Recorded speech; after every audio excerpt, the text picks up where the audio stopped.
In your 1976 seminal paper, co-authored by Witt, New Directions in Cryptography, you established the subject of public key cryptography.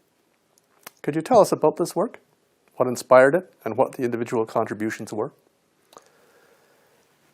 Sure. The data encryption standard actually played a role here. As we started to think about how commercial encryption would work, the key distribution problem was horrendous.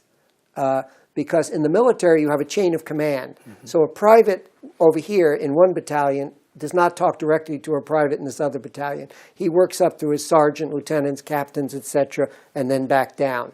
And that limits the number of connections. If you have n users, you don't have n squared over 2 possible connections. Whereas in commerce, any 2 people might want to talk to one another. So the key distribution problem was going to be horrendous. And that gave rise to our thinking about ways to simplify key distribution, which ended up with public key cryptography. And also, as we thought about ways, how can you do digital commerce if you don't have signatures? It led there. So Witt and I were working on these things. We didn't yet have an implementation, but we were working on these ideas. And even before public key cryptography, we were working on cryptography. And Jim Massey, now deceased, was the editor of the Transactions on Information Theory, where that paper appeared. He also, obviously, an information theorist.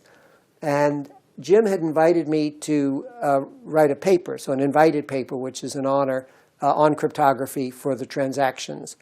And I asked him, I said, I'm working with this guy named Diffie. I'd like to include him, and that was fine.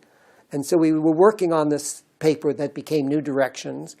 And when we had the idea of public key cryptography, that was nice, but it wasn't going to be the groundbreaking paper that this was. But then when we came up with the actual algorithm, Diffie, Hellman, Merkle key exchange, I'll never forget, I came up with that, as I said, in May 1976. And I had a talk scheduled in Sweden at an international symposium on information theory on cryptography. I quickly included this result in it. And Jim Massey, the editor, was at the conference, of course. And I remember him telling me, he said, you get that result in the paper, and I'll have it in the November issue of the Transactions. From June to November, 5-month publication, unheard of. And we did, and he did.